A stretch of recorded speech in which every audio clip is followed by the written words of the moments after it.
C'était ce qu'il possédait lui-même. Isaac, un type de Christ, le sacrifice pourvu par Jéhovah. Et aujourd'hui, nous devons nous abandonner tout ce que nous avons. Romains 12, 1 et 2. Dieu pourvoit un sacrifice qui va être consumé à sa place. C'est la foi, la vertu, la connaissance, la tempérance, la patience, la piété, l'affection fraternelle, les 7 tonnerres, les 7 vertus. Dieu lui-même pourvoit à cela. Et nous mettons ça sur l'autel, et ça va consumer, et nous serons consumés par le feu.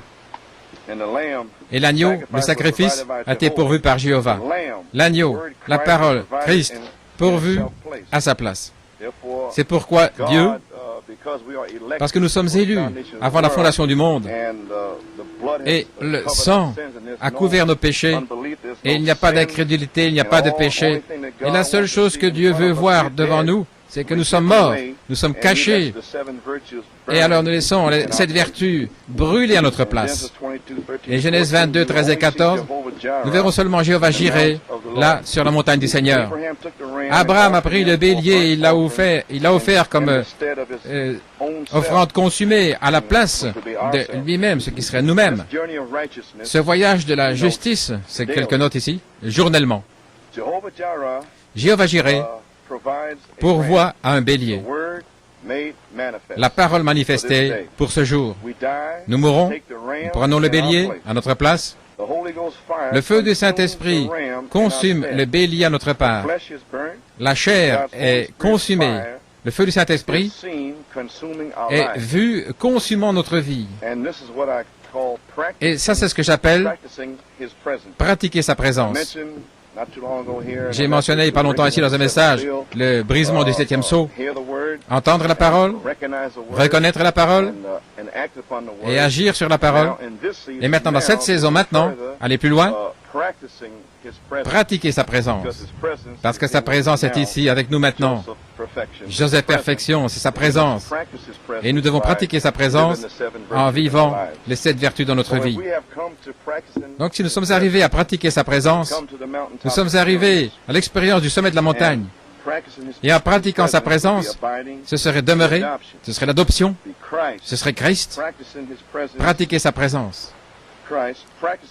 Christ, pratiquer sa présence, c'est permettre à Christ de venir et se déplacer dans les régions de notre personnalité humaine, notre esprit humain, ce qui, le raisonnement, l'imagination, l'affection, la conscience, la mémoire. C'est permettre à Christ. C'est le test de pratiquer la présence de Jésus-Christ. Nous avons entendu la parole par Malachie 4. Nous avons reconnu sa présence, la dynamique, la parole. Nous sommes là, à sa parole, et nous essayons d'agir. Et en agissant, nous nous préparons. Et si nous agissons, alors nous devons pratiquer sa présence.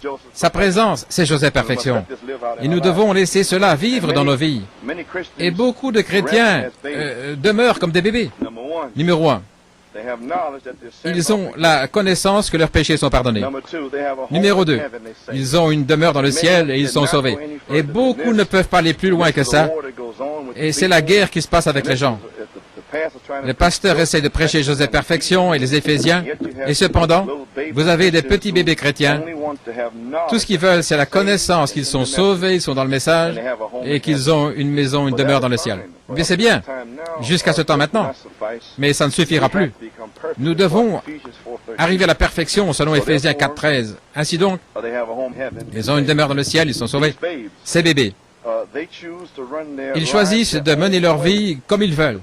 Le pasteur ne peut rien leur dire, personne ne peut rien leur dire, le diacre, personne ne peut rien leur dire. Ils ont leurs propres pensées, ils disent, eh bien j'ai les bancs, j'écoute les réunions, les brochures. Ils ne veulent personne, ils veulent mener leur vie comme ils veulent. Leurs émotions, leurs pensées, leurs volontés sont selon leurs propres dispositions. Ils ne veulent s'ouvrir à personne. C'est ce qu'ils veulent, ce qu'ils disent, c'est l'expérience de leur vie quotidienne. Autrement dit, ce qu'ils veulent, c'est se lever le matin, aller travailler ou quoi que ce soit, être avec leur famille, leur épouse. Pas la parole maintenant, mais ce qu'ils veulent faire. Et ça, c'est le problème dans l'Église. Ils ne veulent pas prendre la parole pour leur vie quotidienne. Ainsi donc, ils n'ont pas d'expérience dans la parole. Ils ont peur des tests et des épreuves et des situations où le Seigneur va les placer.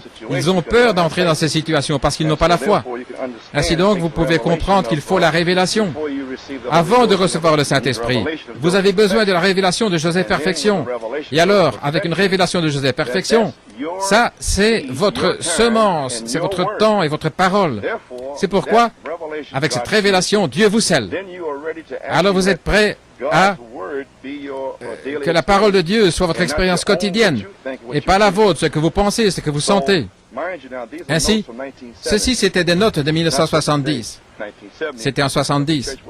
Mais l'Église n'était pas prête même de recevoir ceci. J'ai ici reconnaître la présence de Dieu. C'est réaliser que le Seigneur Jésus demeure en nous, l'homme intérieur. Éphésiens 3.16. Colossiens 3.10, Éphésiens 4.24, pratiquer sa présence, l'adoption, le placement. Pratiquer sa présence, c'est permettre à Christ de se déplacer dans les régions de ma personnalité humaine lorsque nous ouvrons notre volonté, notre esprit, notre personnalité à Christ. Jésus sort de l'homme intérieur, l'âme. Autrement dit, il est lié dans l'âme. Et si par la puissance de raisonnement, l'imagination, nous le permettons d'agir, Christ va rester prisonnier. Il n'est pas libre d'entrer dans votre imagination, mémoire, affection, conscience, votre personnalité humaine. Et ça a été jusqu'à maintenant. Mais maintenant, Joseph Perfection, Christ, la semence pour cet âge, doit passer de l'âme jusque dans l'esprit, ce qui est votre personnalité humaine, ce qui affecte toute votre vie entière, votre être entier, votre tout en tout. Amen. Et Jésus sort de l'intérieur de l'âme pour entrer dans les régions du cercle du milieu, notre personnalité. Ce que vous comprenez. Ça veut dire qu'il se déplace dans les régions de mes émotions, de mon esprit, moi-même, mon raisonnement, mémoire, affection, conscience. L'épouse permet à la parole de descendre dans son esprit, dans son cœur. C'est la semence, l'homme intérieur, afin qu'il puisse grandir dans la justice, dans la véritable sainteté, renouveler dans la connaissance selon son image qu'il a créée. Et nous ajoutons la vertu, la patience, tempérance, etc., les vertus. Éphésiens 3.17, la parole Christ, afin que Christ, la parole, demeure dans vos cœurs par la foi qui vient en entendant la parole de Dieu, afin que Christ puisse demeurer dans vos cœurs par la parole. Demeurer. Que Christ, à travers votre foi, en réalité, puisse demeurer, s'établir, demeurer, avoir sa demeure permanente dans vos cœurs. C'est ça que ça veut dire, demeurer. Ce n'est pas une visite temporaire. Vous allez chez le médecin, quelque chose ne va pas, il vient vous rendre visite, et vous êtes malade au lit, le docteur vient. Ça, c'est une visite temporaire. Ce n'est pas ainsi avec Christ. Quand il vient par le Saint-Esprit, c'est un résident permanent dans votre cœur.